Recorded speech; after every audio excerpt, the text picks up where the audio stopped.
Welcome back to Flop Warning Podcast. On this Men's Monday edition, I'm Josh Bodie alongside Zion Brown and Hayden Smith. Guys, how are you doing today? Doing really, really well. I mean, it's a beautiful day here in Bloomington. There's no question about that. And it's been a very chaotic offseason already. Yeah, I'm doing great. Like you said, oh man, the weather is so nice. I know it might change a little bit throughout the week here in Bloomington, unfortunately. It might be a little too hot for my liking. A couple of degrees too high. I kind of gone over that threshold, but I'm not going to complain. I won't complain. I wish the weekend weather that we have would have been like inverted, where like this was Saturday's weather for the Little 500 races. Yep. But you know what? It's 80 degrees and sunny on April 15. Mm-hmm. So I'll take that.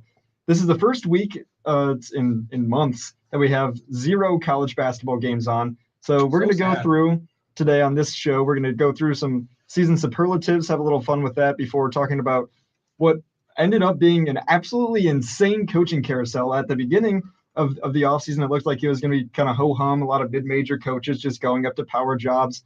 And then maybe the biggest domino effect I think I've ever seen in the coaching carousel history happened just this last week. So we'll go through that, talk a little bit about the transfer portal, and then get into everyone's favorite segment, the shot clock, before wrapping up for the day. But we'll start it out with season superlatives. The first one that we have is the upset of the year. Who wants to go first? I guess I'll go on ahead and go first. I'm going to go with a team that ended their season on an upset and also really was a big part of this huge coaching carousel that's going on. The Kentucky Wildcats. No, I'm not going to say that Oakland game. I'm going to go with one that happened in December at home at Rupp Arena, losing to UNC Wilmington 80-73.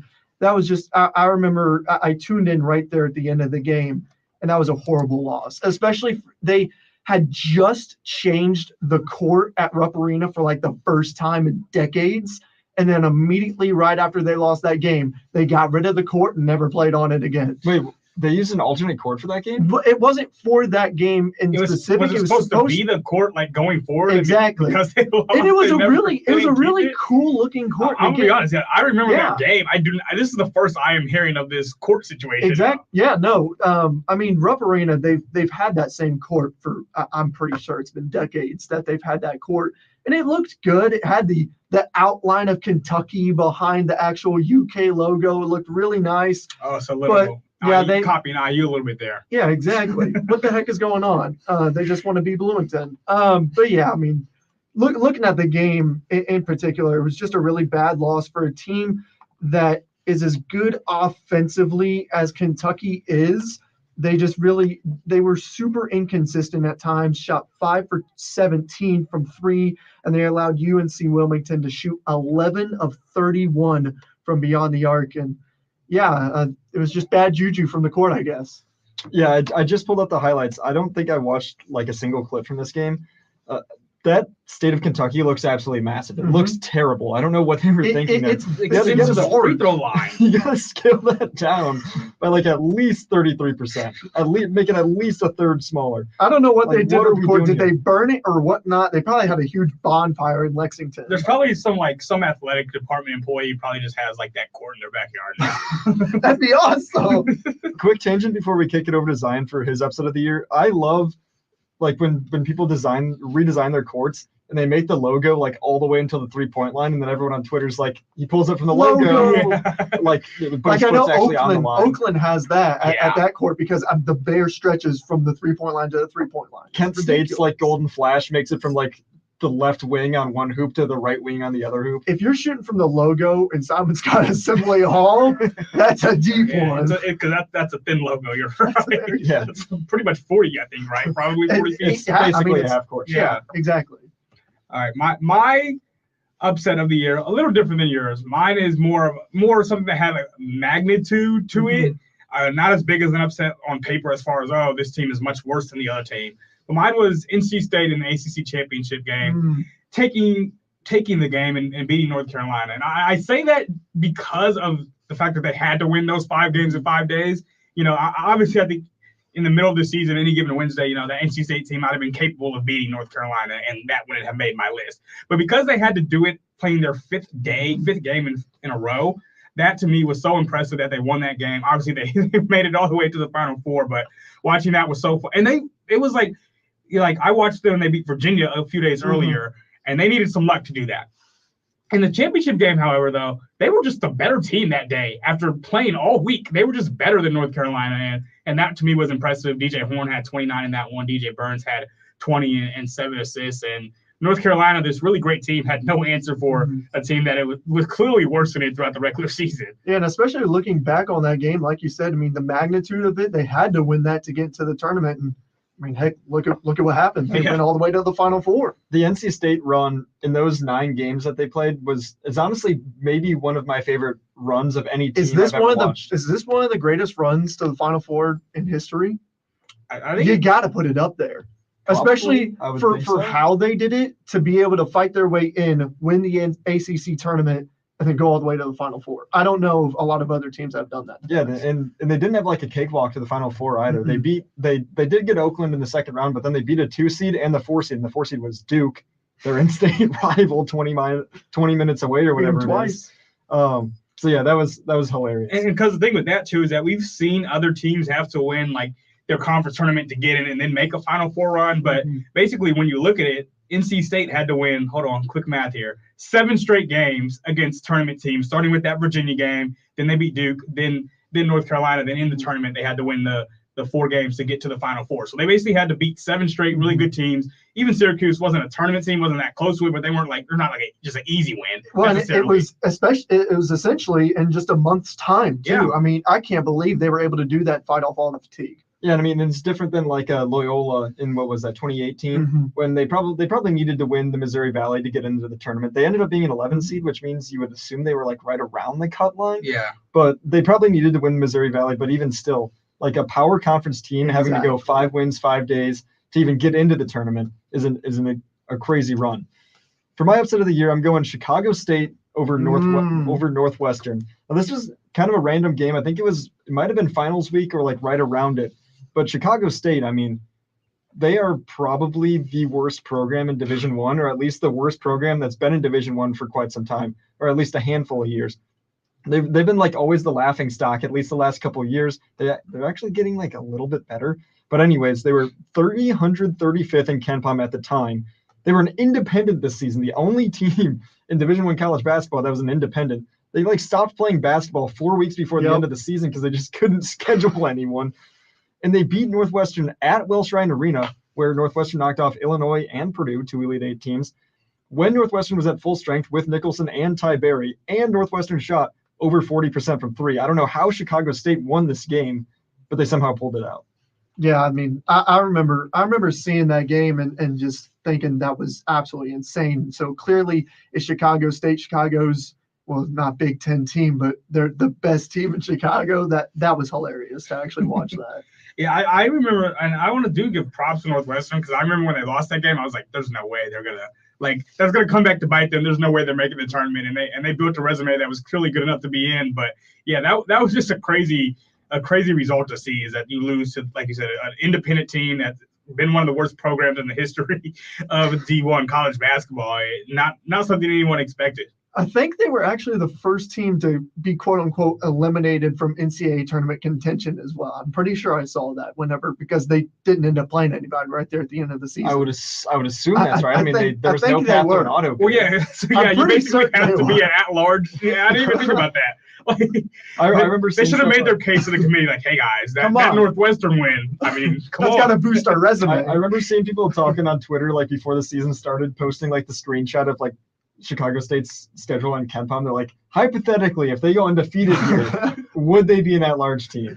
They have to be. There's no way. It's like Wichita State. Yeah, it's like the games are the games. I know they're not in the conference, and they didn't schedule anybody outside of Northwestern that I think was particularly good. But it's like if you go, they didn't actually. Okay, they played Wisconsin, Kansas State, Oklahoma State, so they played a few other power schools. But if they would have went undefeated or maybe even close to it, there should have been a conversation, but obviously they didn't. They were 13 and 19. They played 3 tournament teams. That's Wisconsin, Northwestern, and Duquesne. They also played Kansas State and Oklahoma State. It's like if you get all those wins, like maybe they would win. I don't know. This is quad ones. Random tangent. We'll go over to now the next superlative of the season, best home court environment of the year. Who wants to go first here? I'll start here. We'll keep it in the Big Ten, actually. I'm going to go with Nebraska when they beat Purdue. on January 9th. That was a court storm game that ended up being, and for Nebraska, that was kind of the moment where you were like, okay, they're brewing, they're building something legit here throughout this season. And watching that game and watching how just hyped they were at Pinnacle Bank, it was really cool to watch. And I think that was the one that really stood out to me. A game I feel like that's kind of been forgotten about for whatever reason. Like that was a big win when it happened. And I wanted to go back and really remember just how crazy that atmosphere was that night. Yeah, I got to say, I went to Pinnacle Bank Arena whenever Indiana took on Nebraska. Don't ask about that drive. That drive was terrible. But I had a great time watching Indiana lose. Yeah, that environment at Pinnacle Bank Arena is absolutely incredible. The fans for Nebraska, they were all in this season for good reason. And I mean, you take a look at how many of them traveled to Minneapolis for the Big Ten tournament, and then how many of them traveled. Where'd they end up playing? Did they play at Albany? They were Memphis, I think. Okay, Memphis. So yeah, they played at Memphis. Yes, correct, Memphis. I mean, the fans came out in large numbers, and they're extremely loud. And Pinnacle Bank Arena is easily one of the best environments in all of college basketball, in my mind. Really? Especially on games like that for Purdue, they were really good. I just hope they can sustain the interest of the fan base. Because when they do have that interest, it is really a nice arena. I've never been to it personally, but from a TV perspective, it's nice to look at. So I hope they can at least keep it up to a certain extent. I guess I'll go on ahead and go. I'm also going to stay in the Big Ten. I'm going to say Purdue any game of the year. Yeah. I mean, Mackey Arena is I hate to say it, coming from a Bloomington guy and an IU quote unquote fan. I mean, that's easily one of the best environments in all of college basketball. There's no question about it, if not the best environment. Mackey Arena is super loud night in and night out. That the Indiana game, it was deafening in there whenever Zach Edey hit his first career 3-pointer. Whenever they get the free chicken sandwiches, they really get excited. Slim chickens to Bloomington. Yes, we get breadsticks. So yeah, woo. They got to hit 10 free throws. But yeah, it's easily one of the best environments. The Net Northwestern game, I can't forget about that one. Just about any game this season, they've been deafening. I was thinking about actually going with that. Mackey is always top tier. It was on another level this season. Mine's kind of a cop-out, one that I don't think totally reached expectations, but just because the expectations were so high, was when Ed Cooley came back to Providence, the Providence-Georgetown game. And I was kind of nervous that Providence fans were going to do something like that, really got them in some bad limelight. But they were pretty civil. They ran it. The boos were loud, but there was no bad press about it. Rocking atmosphere the whole game, especially crazy because both teams ended up not even making the tournament. Georgetown was really bad. It wasn't as crazy as when Chris Beard came back to Texas Tech. That one was insane. One of the craziest environments I've ever seen on TV. But the Providence one with Cooley returning was very good. Yeah, I completely agree. I mean, that I saw the videos, and again, it was also deafening in there, and just especially with how the two teams' seasons really played out. I mean, that was good to actually see everybody turn out for that game. Our next superlative is the biggest surprise team. I can go first for this one. We'll switch up the rotation a little bit. I'm going with South Carolina here. They were picked. I don't remember where they were picked to finish in the preseason poll, but I think they were last in the SEC. I remember hearing that throughout the season, but they ended up finishing 5th. They won 13 league games. They were a 6th seed in the tournament. This is a program that had not been to the tournament since they made the Final Four in 2017. They're probably one of the worst programs in a power conference. They were the 200s in KenPom last year, which is 4 SEC games. And they did this flip around largely with Southern Conference transfers and players that are at the talent level of basically the Southern Conference. So seeing all the SoCon All-Stars balling out in the SEC was incredible. Lamont Paris did an amazing job with this team, and I hope he sticks around in Columbia for at least a couple more years before he gets, in all likelihood, gets a big upgrade. I think he is. I'm kind of surprised he didn't actually go anywhere after this season, and he actually stayed there. But he's building a culture there in South Carolina. Yeah, and I looked it up. They were indeed last, and 14th out of 14 in the SEC preseason poll, which was obviously not right. I mean, that team was really good this year, and it was cool to see because obviously you had the women's team also great there, and having those two at the same time is always a fun thing. And yeah, I was certainly not expecting South Carolina to do anything this year, and then we get to the middle of January and you're like, man, this team just keeps winning games, and they just kept doing it all year long. I'm going to go with a team that we just kind of talked about. I'm going to go with the Nebraska Cornhuskers. This is a team that went 16-16 last season and then improved to 23-11 this year. Yeah, granted, it didn't end up coming to fruition right there at the end of the season, losing to Texas A&M. I did have them winning that game in my multitude of brackets. But this team was just so much fun to watch all throughout the year. Keisei Tominaga, easily one of the more electrifying players in all of college basketball, is going to be severely missed. And then beyond that, they just had a really, really quality lineup that everybody just fit together perfectly. You got to tip your hat to Fred Hoiberg. He just did a phenomenal job, and he's going to continue to be one of the better coaches in the Big Ten. That Indiana-Nebraska game at Assembly Hall was maybe the funniest game I watched all season because Nebraska blew out Indiana twice. Yep. They got up 20. Keisei just puts up those stupid shots. He steps back into the corner, the hardest shot to hit in basketball, and just makes it look so easy. And then blew out Indiana by 20 a second time. Hayden, we were sitting next to each other. Thank you for reminding me. Yeah, we were like laughing throughout the entire thing. That's how that was like the funniest. Because we were also watching Illinois Penn State at the same time. Yeah, we were. In my goodness, volleyball gym. Yes, I was. Yeah, I was. I think in the second row of K that day. I was sitting next to Josh Pose, and me and him were just like losing our minds over those Keisei shots you were talking about. They're ridiculous. We like, what is that? I love watching him, but at the same time, I'm like, man, this guy's so It's like cocky. that feeling. It's like there's no way he's gonna take that. Right? He'll like step back and he'll be like, "Is he gonna take that shot?" And then he actually does. You're like, "What?" Like, that's not going in. Yeah. And like Khalil Ware's getting booed at the free throw line. People are chanting "Fire Woodson." Oh, and then all of a sudden, Assembly's rocking like the loudest it was all season. Nope. And then they just get blown out again, and everyone leaves with 10 minutes left in the game. It was one of the Indiana craziest season scenes in a I've nutshell. seen. I'll go here, and I will say a team that wasn't like Nebraska where they weren't, or South Carolina where they weren't expected to make the tournament. They were going to be a tournament team, Mm-hmm. but they were way better than anybody thought they would be, and that's Iowa State.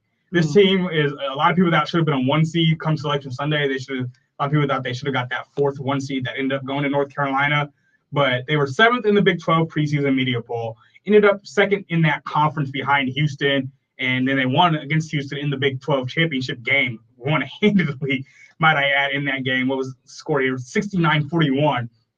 And TJ Otzelberg, just every year he has done better than people have thought he would do. And I think this year people came in and said, okay, we know this is a tournament team, like this is a really good team, but still they didn't expect this team to be a 2 seed and one of the best, 8 or 10 teams in the entire country. And they were. I mean, the defense was just so fun to watch. They smother you all over the place. And if they could start getting some, no offense to the players they had this year, but they got to start getting some more talent in there with the scheme and with everything I just said about Otzelberger. This is a team that, if he stays there, who knows if he wants to go somewhere else, maybe bigger. But if he stays there, I think he could turn this into like a real national championship contender every now and then, because right now, like I said, he's outperformed the expectations in all 3 of his seasons as the Iowa State head coach. And I believe during that Houston game in February during the regular season, it was around that time that they were talked about as being one of the better teams in college basketball, if not like one of the number 1 teams. Yeah, I mean, Houston had a legendary defense this year, one of the best of all time, and Iowa State ended up being the number 1 overall defense on KenPom. That's nuts. Houston was tracking at one point to be like the first team in it was like 60 years that would lead the nation in like opponent field goal percentage and opponent's points per game. And then Iowa State just comes in and takes the number 1 defense on KenPom, which blows my mind. But yeah, they were absolutely incredible this season. The next one we have is the most disappointing team. I'll go on ahead and start, and I kind of just realized that I'm going way too hard into the Big Ten. I guess I'm just Andy Katz right now. Sorry, Andy. But I'm gonna go with the Michigan State Spartans. Again, they still. I don't want to say it was a good year. I mean, they were 20-15, ended up being a 9 seed in the NCAA tournament. But this was a team that everybody talked about at the beginning of the season. Like, I think this is a Final Four team. I mean, they were a top 3 team in the preseason, AP top 25. And I mean, just you really saw as soon as that James Madison game happened right there at the beginning of the season, this might not be the year that a lot of people thought it was going to be. And it just never came to fruition. Tyson Walker, AJ Hoggard, Malik Hall, all those guys. I mean, they had a lot of really good returners, but just couldn't get it done in the end. Yeah, I'm pretty sure I said that I thought Michigan State was like my preseason like national championship team. I That had was them in the a Final bad Four. take. In the That's preseason, right. I have them in the Yeah. Final Four. No, they were on my short list. Like I couldn't believe just how bad it looked at times. I mean, we saw some good moments, like when they blow out Baylor and whatnot. But like it was just like, man, this team was supposed to be a lot better. They just never got it. Never figured out the front court. Like No. they never figured out they never found a reliable big man. You know, they shuffled around between Booker and Sissoko and Kohler. They just couldn't figure out what to do up front, and I think that ended up hurting them down the stretch. I agree. I'll go with mine. Another team that maybe they weren't ranked as far as like having Final Four prospects, but another team that we thought could do it because we had seen them done it, and that's Miami. Isaiah Wong was, I guess, much more important to this team. Obviously, we knew he was great last year, but you still thought, okay, Nigel Pack is coming back, Norchad Omier is down low, Wooga Poplar. Like you thought, okay, there's still a lot of good players left on this team, and they're going to be one of those 3 or 4 best teams in the ACC, and they just weren't that. I don't know what happened this year with this team, but to go 15-17, be the second worst team in the ACC, behind only Louisville, or I guess in front of only Louisville. That's my bad, Louisville. It was so disappointing to see. I really liked the way this team played last year, even before they made their Final Four run. I thought this team was kind of overlooked last season, and I guess I was right. And then I came into this year thinking they were going to be pretty good again, and they were not. Well, and this was a team that was 15-7 at the beginning of February, and then lost their last 10 games. Yeah, And then went all actually? they were 15-7, 6-5 in the ACC after they beat Virginia Tech at home, and then lost 10 straight. Some of those games being against Virginia, Georgia Tech, at home. I mean, yeah, they just completely. Just looking fell at their apart. schedule, they never really got like a signature win. Like No. their best win was probably beating Clemson at home. Like that's just like not a Probably. great best win. So it's just like they never really did anything to make you feel good about them. I think not the turning point, the moment where I realized, okay, maybe this team isn't very good is back in November when Kentucky just blew them out in Rupp. And I was like, oh, that was like you expect Kentucky to win that game in Rupp, of course, but it's like You you lost by expect- 22. Yeah. And I think I watched some of that game, and like 22 is probably closer than it was for much of like the second half. Like it was bad. So I saw that game and was like, yeah, this team is probably not what I thought it was going to be. I watched that whole game and I had the opposite take. I was like, wow, Kentucky's able to do this Oh, to yeah. Miami. That too. Like, I this thought a little bit of Kentucky that. team might be legit then, because at that point of the year was like the beginning of December. All the young guys, I'm like, can the freshmen play? Reed Shepherd like never missed. Basically, Yeah, I do remember that. everyone on Kentucky never missed from 3 that game. Yeah, I was like, they can do this to Miami. This Kentucky team's legit. Wow, Miami. And it ended up being like, yeah, that it was surprising. It's that like, oh, Miami- everybody does it to like, Miami. maybe everyone just does it to Miami. My team is Arkansas. This team started at 14th in KenPom. I thought that they had like legitimate Final Four aspirations. I bought into Eric Musselman always being able to flip his teams over, get players from the transfer portal. Maybe November and December are a little rough, but once you get to January, he starts winning games in the SEC. This team never got into a flow in the SEC. They were bad. They went 6-12 in the SEC, under 500 overall. Went from 14th at the start of the year in KenPom to 108th at the end of the year. I didn't look this up, but that's got to be one of the steepest drops, at least from teams that has to started be. in like the top 20. Right, top yeah. 30. There's definitely some in like the 100s that have dropped that much. Like you said, to start in the top 20 and then go all the way to 108. Woo. Like the guards looked good on paper. Tremont Mark and Devo Davis coming back after that insane game he had against Kansas in the tournament. A healthy Trevon Brazil, but no, they were bad. What's up with these SEC teams losing to a UNC something team at home? They lost to UNC Greensboro Yeah, 78-72, and then of course Kentucky. But I mean this, like you said, this team they never looked good all season long. Yeah, as a we'll get to it a little bit later, but as a firm Eric Musselman believer, I was just so surprised to see how bad it got for Arkansas this year. I was too, and we'll go to our last superlative, the under the radar player of the year. Now, this one could have been taken a lot of different ways. I decided to take it as like a player that's really good that maybe didn't get enough coverage instead of good. just choosing like a sixth man on like a top 20 team. Like, hey, this guy's kind of nice. So I'm going with PJ Hall.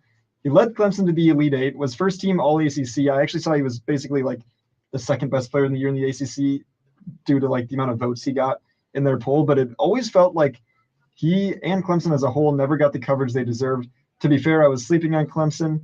I thought that they were a little overrated. I was wrong. They beat a 2 seed and a 3 seed in the tournament and almost made it to the Final Four. But PJ Hall had 18 points, 6 rebounds a game, one of the better players in the country. He's eligible to come back for a 5th year. I don't know if he is. I haven't seen anything. But if he comes back, he should be one of the best players in the country next year. Yeah, that Clemson team turned out to be really, really, really fun to watch, especially in the NCAA tournament. I don't know. I'll see what you all think about this because he certainly got a little bit of attention, but I don't think as much as he probably should have. And I don't think really many people were talking about him at the beginning of the season. I'm going to go with Malik Mack. Out of Harvard, that's who I'm going to go with. He was the Ivy League Freshman of the Year, honorable mention in the Ivy League, 17 points per game, and he's turned himself into a fringe 5-star transfer. Looks like he's going to go to Georgetown from what I saw, and good luck there, Malik Mack. But I mean, he was a lot of fun to watch. Watching him in that Indiana game earlier this season that was in Gainbridge Fieldhouse, he was just so much fun to watch. Ended up dropping 27 points. I mean, this kid, he's going to be something special, especially whenever he gets to a bigger program like Georgetown. Yeah, Mac was really fun to watch. Like, said in that game, that was like, because it was November too, so like I saw coming into that game they had a freshman averaging 20 whatever he was at, but it's like, okay, it's been like 6 games, like he's probably not that good. And then like in the midst of that game, I'm like Google searching like, where's this guy from? Malik Mack? Yeah, I'm like his 247 page. I'm like, what in the world is happening? Because he went berserk in that game. So yeah, that was cool to watch.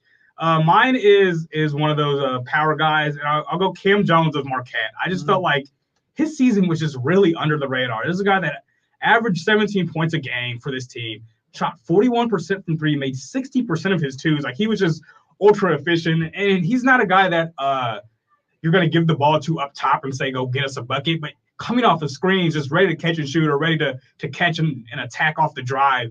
He was just really great all season long. And I watched him basically, I don't say win them the game because they won it comfortably, but in the first round, they were down to 15 seed Western Kentucky at halftime, and he just refused to miss in the second half. He had 28 points in that game, and he was great in that aspect. And really the whole tournament, 28, 18, and 20 in Marquette's 3 tournament games. And this guy was just great shooter, great off the bounce, like really just a complete scoring arsenal. I really liked watching him. Think he's coming back next year? I haven't seen anything that says otherwise. I'm pretty sure I saw on Twitter that he is confirmed coming back. That's great. So he's got another year left at Marquette.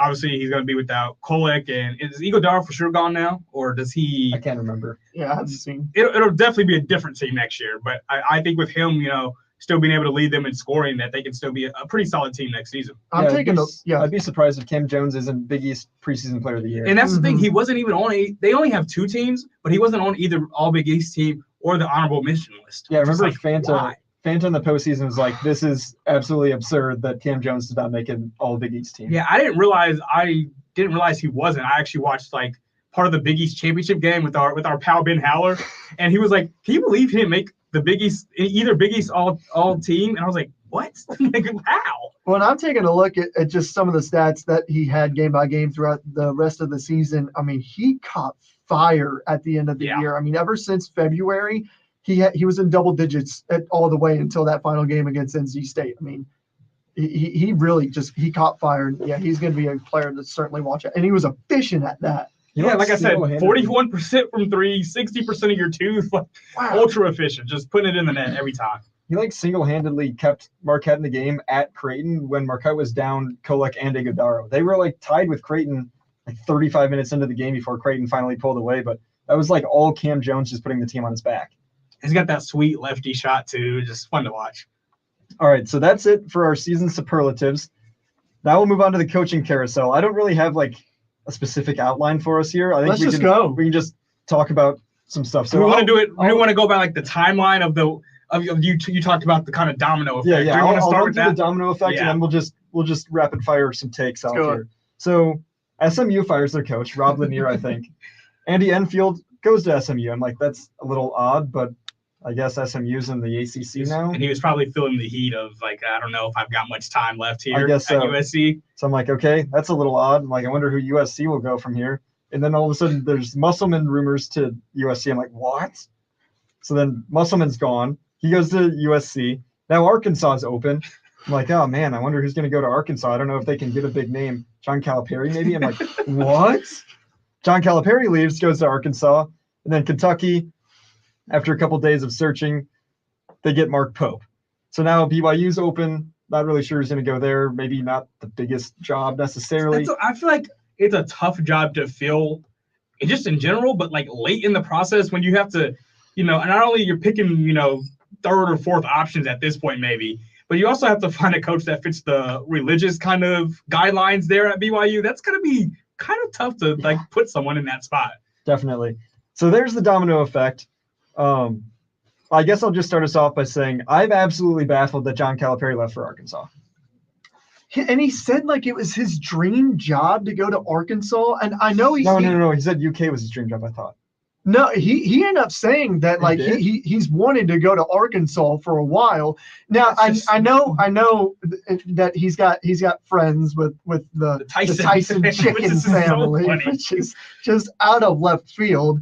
I know he had I don't know if he actually had an offer, but I know there was rumors about him going to UCLA a couple of years ago, and he turned it down. And I'm pretty sure he ended up saying like he now regrets not taking that position because Kentucky fans just ran him out of Lexington. And I just love that all of the Kentucky fans now are upset that they now have Mark Pope. I think Mark Pope was a good hire for them, but they don't like it because it's not the next coming of Christ. Yeah, I mean, strictly off of his resume, Mark Pope is very underwhelming going to be the next coach at Kentucky because I'm pretty sure he's never won an NCAA tournament game, which, I mean, you gotta like make Final Fours if you're at Kentucky. But strictly like basketball wise, I think Mark Pope is a great coach. I agree.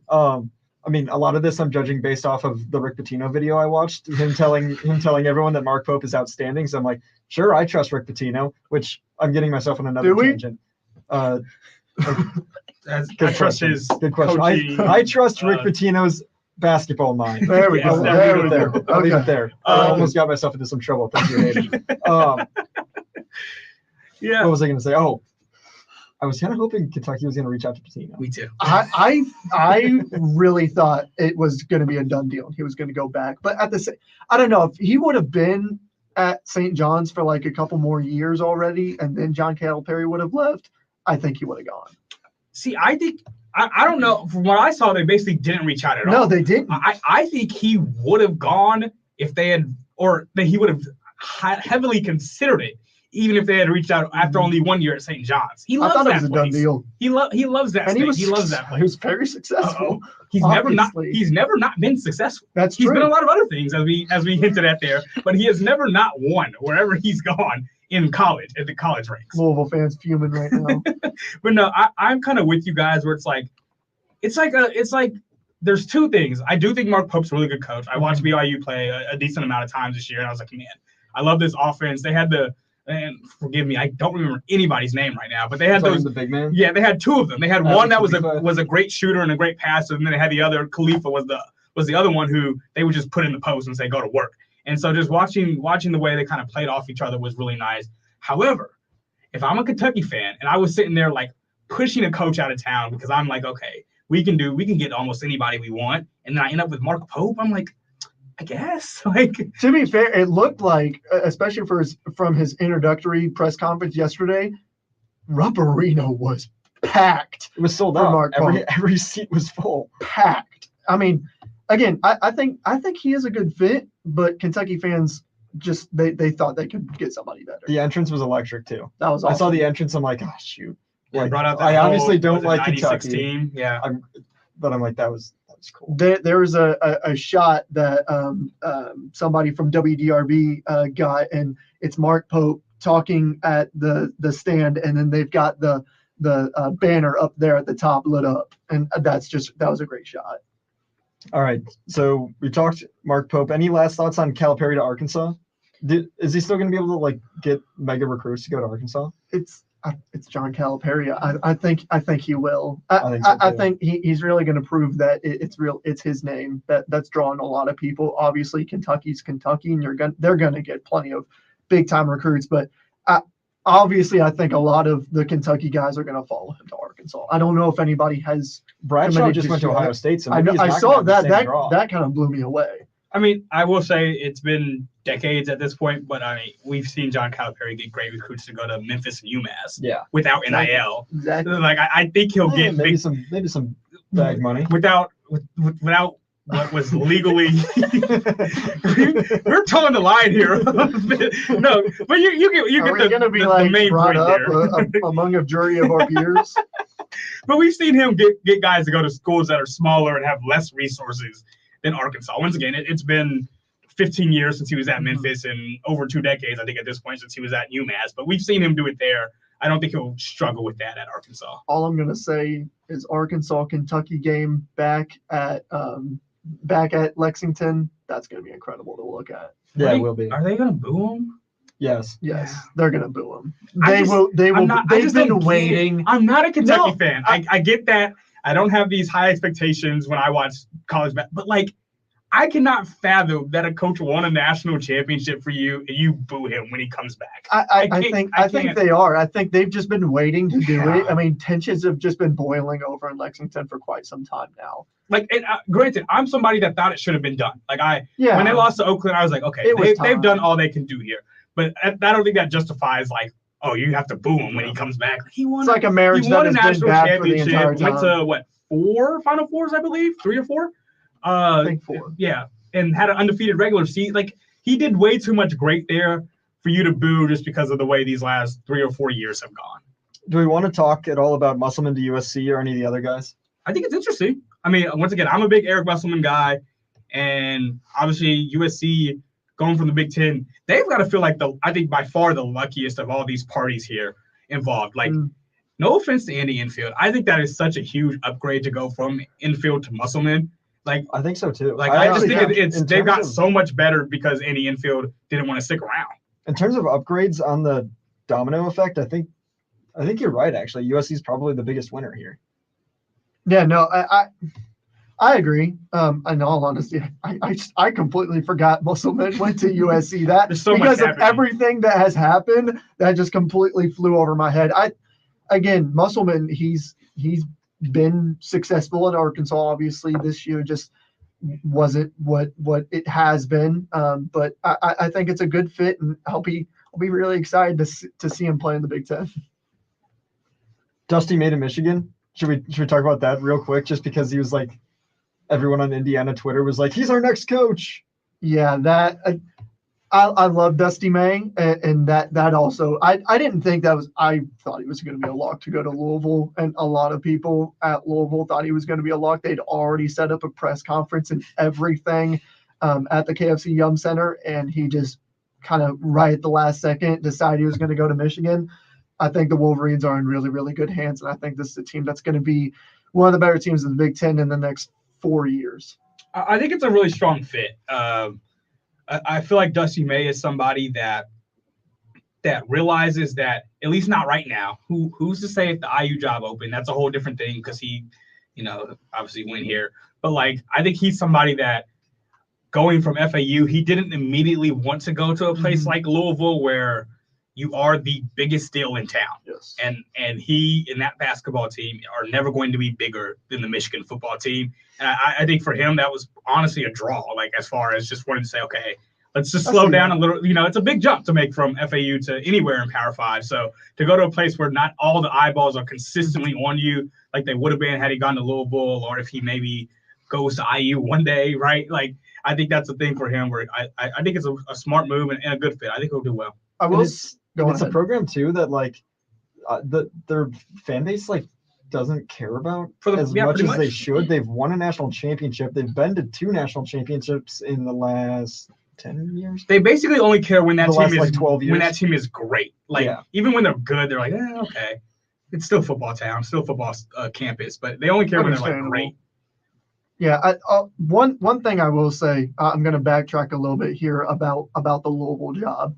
I think Pat Kelsey is a phenomenal fit there for Louisville. I mean, he brings the energy, and that's exactly what Louisville has been lacking for the entire time. And they sorely needed somebody like Pat Kelsey, and I think he's a phenomenal fit. Yeah, he's a lot different than both Kenny Payne and Mac. Like he's a big turnaround from both of those dudes. I can't wait to see what he does there. I just hope they get back to being like a tournament caliber. Yeah, I baby think he steps. can. Baby steps.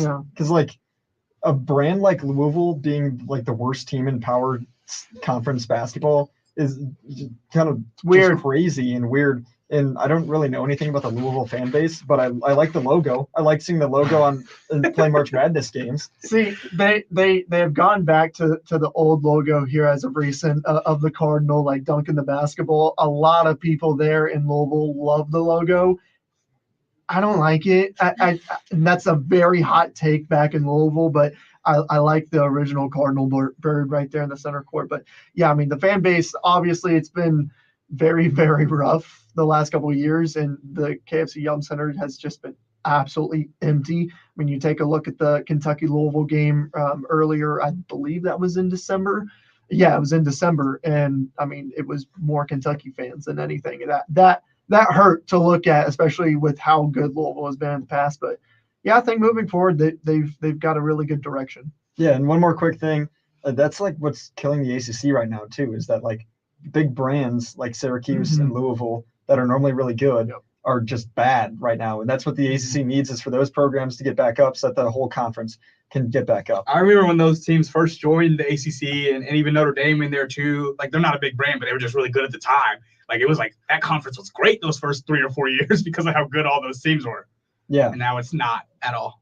So I think we skip transfer portal catch up for this week and we go straight into shot clock. We got Let's like do 5 it. minutes left. Is that good with you guys? Let's do it. All right. Who wants to go first on shot clock? I'll go on ahead and go. I've already talked about this a little bit, so we'll go on ahead. Let's time it. Get me ready, Josh. All right. You ready? Yeah, 3, let's do it. 2, 1, go. I am not shocked in the slightest that John Calipari is ducking Assembly Hall. He never wanted to play in that building ever again after 2011, and it looks like he is not going to, at least for the foreseeable future. He moves away from Kentucky to Arkansas for the sole purpose of not playing in Bloomington. He ducks Assembly Hall. He does not want to get a taste of the Indiana fans any longer. Safely in with plenty of time, over 3 seconds to go. Yeah, I mean, I saw. We knew he was ducking them originally, but he's really ducking Assembly Hall now. When they weren't going to come to Assembly Hall till 2028, right? Till 2028, I'm like 5 years in the future. There's just no way Cal's still I'm really curious to see if they're gonna rework that in any way. I think highly it's doubt it. what's done is done, especially because they have the Indianapolis game already in there. Like, that's already probably scheduled with the venue. So it's like, I don't know if you can change that as of now. You can just extend the series even longer, right? I think they keep would. playing it, but I don't think they can shift it. But I remember seeing when that was announced, I was like, I don't think John Calipari is going to be Kentucky's coach when they play at IU. Just one I way or didn't think another. it was going to be this quick. Yeah, me neither. But I just was like, one way or another, whether he gets fired, whether he leaves, whether he retires, whatever. I was just like, there's no way that he's still Kentucky's coach when that game happens. And I was right. So yeah, I agree with you there. That's just a funny scenario. Am I going now? Yeah, let's do you're it good. on. Ready? All 3, right. 2, 1, go. I don't know how I feel about the public press conference in the arena that Kentucky put on yesterday. I saw that and I was like, I would be like trembling, like asking a question at that as a reporter. Like, it's already a little intimidating. It's like, okay, you've probably never met the guy before, barely know the new head coach you're talking to. Now 20,000 people are watching you ask your questions. I just thought it was really strange. Not strange, but just like different and like something that I'm not a fan of. But hey, it's Kentucky. Right at the last Just second. barely. Buzzer beater. Good. Yeah, I never thought about that as a reporter. I don't know if I'd be able to ask, but I'd be absolutely terrified. I've already talked to the team. There is no team. I never thought about that from like the reporter's perspective. There's no chance I'm asking a question for. I would be terrified. I Like, imagine you ask the 20,000 wrong people. question and they just all Like, start boo. booing. Oh my You just ask like a bad question. I'd resign on the spot. I just quit. Yeah, you like trip over your words. in People front start of like 20,000 people. laugh. Like, Yeah. yeah, what is the reaction? That's actually, that's so scary to think about. Or you just like sell out and ask like a super homer question and everyone just cheers you on, but you know you just did your job terribly. Your boss is like, what was that question? Like, dude, there were You're like, 20,000 "Dude, did fans you watching hear me. this?" Like, that's funny. All right, You ready, Josh. Josh? Yeah. 3, 2, 1. I'm going to say don't run your coaches out of the town anymore. I mean, Kentucky ran John Calipari out, and they swung and missed on multiple people. Scott Drew, is he going to go? No. Billy Donovan, did they reach out to him? I don't know, but he's not at Kentucky right now. There are some other people. Jerome Tang denied jobs. These coaches that are like up and coming or at like power conference schools aren't taking the upgrades. So this is also a message to Indiana. Maybe don't run Mike Woodson out. You don't know if you're going to be able to get that upper echelon top tier guy. There we go. Had about a second or so to spare there. Yeah, it's interesting. The landscape has changed so much where it's like all of these guys make a whole lot of money now. Mhm. Where it used to not always be that way. It used to be like, maybe a good 15 jobs made a lot more than all the other jobs. But it's not that way anymore. And I think that influences guys like Scott Drew or even like a Nate Oates, right? Who I'm not sure where he was on Kentucky's list anyway, but he said right away, like, I'm staying here. So it's just like, 20 or so years ago, the Alabama coach probably wasn't getting paid anywhere near what the Kentucky coach was, but now they are. Hey, hats off to Scott Drew for sticking with Baylor after being reached out by 2 schools in the Commonwealth. Reached out by Louisville and reached out by Kentucky, and he denied both of them.